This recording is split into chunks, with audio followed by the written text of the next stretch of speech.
ದರ್ಶನ್ ವಿರುದ್ಧದ ಪ್ರಕರಣಕ್ಕೆ twist 8 ಫೋಟೋಗಳೇ ದಾಸನಿಗೆ ಕಂಟಕವಾಗುತ್ತಾ murder spot ನಲ್ಲಿ ಆರೋಪಿಗಳ ಫೋಟೋ ಕ್ಲಿಕ್ಕಿಸಿಕೊಂಡಿರುವಂತಹ ಆ 8 ಫೋಟೋ ರೇಣುಕಾ ಕೊಲೆ ಕೇಸ್ನಲ್ಲಿ ದರ್ಶನ್ ಸಂಕಷ್ಟ ಫಿಕ್ಸ್. ಹಾಗಾದ್ರೆ ದರ್ಶನ್ ಬೇಲ್ ರದ್ದತಿ ಬಗ್ಗೆ ಗೃಹ ಸಚಿವರು ಈಗ ಹೇಳಿದ್ದೇನು? ದರ್ಶನ್ ವಿರುದ್ಧದ ಪ್ರಕರಣದಲ್ಲಿ ಈಗ ಬಿಗ್ ಟ್ವಿಸ್ಟ್ ಸಿಕ್ಕಿದೆ. ಏನೆಲ್ಲ ಟ್ವಿಸ್ಟ್ ಅಂತಂದ್ರೆ ಆ 8 ಫೋಟೋಗಳೇನಿದೆ ಅದು ಆ ಸ್ಪಾಟ್ ನಲ್ಲಿ ತೆಗೆದುಕೊಂಡಿರುವಂತಹ ಫೋಟೋಗಳು. ಅಲ್ಲಿ ಆರೋಪಿಗಳು ಯಾರ್ಯಾರು ಇದ್ರು ಅನ್ನೋದು ಕೂಡ ಇದೊಂದು ಪ್ರಮುಖ ಸಾಕ್ಷ್ಯವಾಗುತ್ತೆ. ಈ ಮೂಲಕ ದರ್ಶನ್ ಅವರ ಬೇಲ್ ರಿಜೆಕ್ಟ್ ಆಗುವಂತಹ ಸನ್ನಿವೇಶಗಳು ಕೂಡ ಇದೆ. ಅದರ ಬಗ್ಗೆ ಒಂದು ವರದಿ ಇದೆ, ನೋಡ್ಕೊಂಡು ಬರೋಣ. ದರ್ಶನ್ ವಿರುದ್ಧ ಪ್ರಕರಣದ ತನಿಖೆಗೆ ಟ್ವಿಸ್ಟ್. ಆ 8 ಫೋಟೋಗಳೇ ದಾಸನಿಗೆ ಕಂಟಕವಾಗುತ್ತಾ? ಮರ್ಡರ್ ಸ್ಪಾಟ್ ನಲ್ಲಿ ಆರೋಪಿಗಳ ಫೋಟೋ ಕ್ಲಿಕ್. ದರ್ಶನ್ ಆರೋಗ್ಯದ ನೆಪವೊಡ್ಡಿ ಮಧ್ಯಂತರ ಜಾಮೀನನ್ನ ಪಡೆದು ಆಸ್ಪತ್ರೆಯಲ್ಲಿ ಚಿಕಿತ್ಸೆ ಪಡೆದಿದ್ದಾರೆ. ಇದೀಗ ರೇಣುಕಾಸ್ವಾಮಿ ಕೊಲೆ ಪ್ರಕರಣದ ತನಿಖೆಗೆ ಬಿಗ್ ಟ್ವಿಸ್ಟ್ ಸಿಕ್ಕಿದೆ. ಇನ್ವೆಸ್ಟಿಗೇಷನ್ ವೇಳೆ ಸಿಕ್ಕಿರುವ 8 ಫೋಟೋ ಮಹತ್ವದ ಸಾಕ್ಷಿಯಾಗಿ ಪರಿಣಮಿಸಿದೆ. ಪ್ರತ್ಯಕ್ಷದರ್ಶಿ ಪುನೀತ್ ಮೊಬೈಲ್ನಲ್ಲಿ ಸಿಕ್ಕ ಮಹತ್ವದ ದಾಖಲೆ ಸಾಕ್ಷಿಯನ್ನ ತನಿಖಾಧಿಕಾರಿಗಳು ವಶಪಡಿಸಿಕೊಂಡಿದ್ದಾರೆ. ಪೊಲೀಸರಿಗೆ ಫೋಟೋ ಸಿಕ್ಕರೆ ನನಗೆ ಕಂಟಕವಾಗುತ್ತೆ ಎಂಬ ಭಯದಲ್ಲಿದ್ದ ಪ್ರತ್ಯಕ್ಷದರ್ಶಿ ಪುನೀತ್ ಅವುಗಳನ್ನ ಡಿಲೀಟ್ ಮಾಡಿದ್ದ. ಇದೀಗ ತನಿಖಾಧಿಕಾರಿಗಳು ರಿಟ್ರೀವ್ ಮಾಡಿದ್ದು ಪುನೀತ್ ಮೊಬೈಲ್ನಲ್ಲಿದ್ದ 8 ಫೋಟೋಗಳನ್ನ ರಿಕವರಿ ಮಾಡಿದ್ದಾರೆ.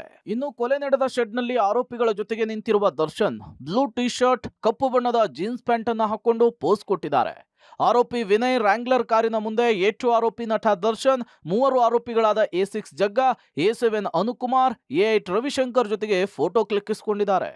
ಆರೋಪಿಗಳು ಪುನೀತ್ಗೆ ಹಾಯ್ ಅಂತ ಹೇಳಿ ಮೆಸೇಜ್ ಮಾಡಿ ಫೋಟೋಗಳನ್ನ ತರಿಸಿಕೊಂಡಿರೋದು ತನಿಖೆಯ ವೇಳೆ ಬಯಲಾಗಿದೆ.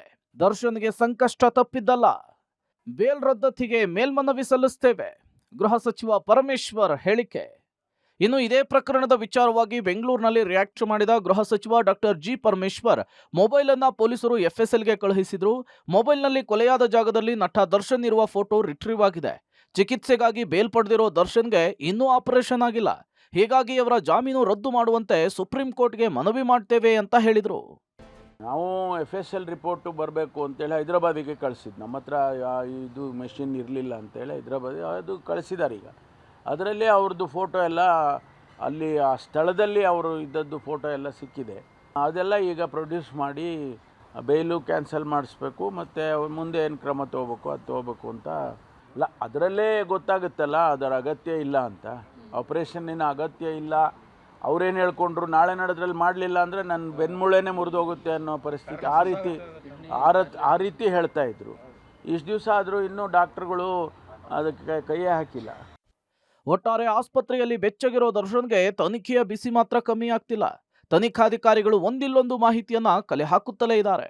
ಮುಂದಿನ ದಿನಗಳಲ್ಲಿ ದರ್ಶನ್ ಕಾನೂನಿನ ಸಂಕಷ್ಟ ಮತ್ತಷ್ಟು ಹೆಚ್ಚಾಗೋದು ಪಕ್ಕಾ ಅಂತ ಹೇಳಲಾಗ್ತಿದೆ. Narasimhamurthy, crime bureau, public TV. ಫೋಟೋವೇ ಸಾಕ್ಷ್ಯವಾಗಿ ಅವ್ರಿಗೆ ಬೇಲ್ ರಿಜೆಕ್ಟ್ ಆದರೆ ಅದು ಕೋರ್ಟ್ ಡಿಸೈಡ್ ಮಾಡುತ್ತೆ. ಬಟ್ ಅಲ್ಲೊಂದು ಕೊಲೆ ಆಗಿದೆ, ಆ ಕೊಲೆ ತನ್ನಿಂದ ಆಗಿದೆ. ಇಂತಹ ಸ್ಥಿತಿಯಲ್ಲೂ ತಾನು ಅಲ್ಲಿ ಫೋಟೋಗೆ ಪೋಸ್ಟ್ ಕೊಡ್ತೀನಿ ಅಂದರೆ ಎಂತಹ ಮನಸ್ಥಿತಿ ಅದು ಅನ್ನೋದನ್ನ ಯೋಚನೆ ಮಾಡಬೇಕು ಅನ್ಸುತ್ತೆ.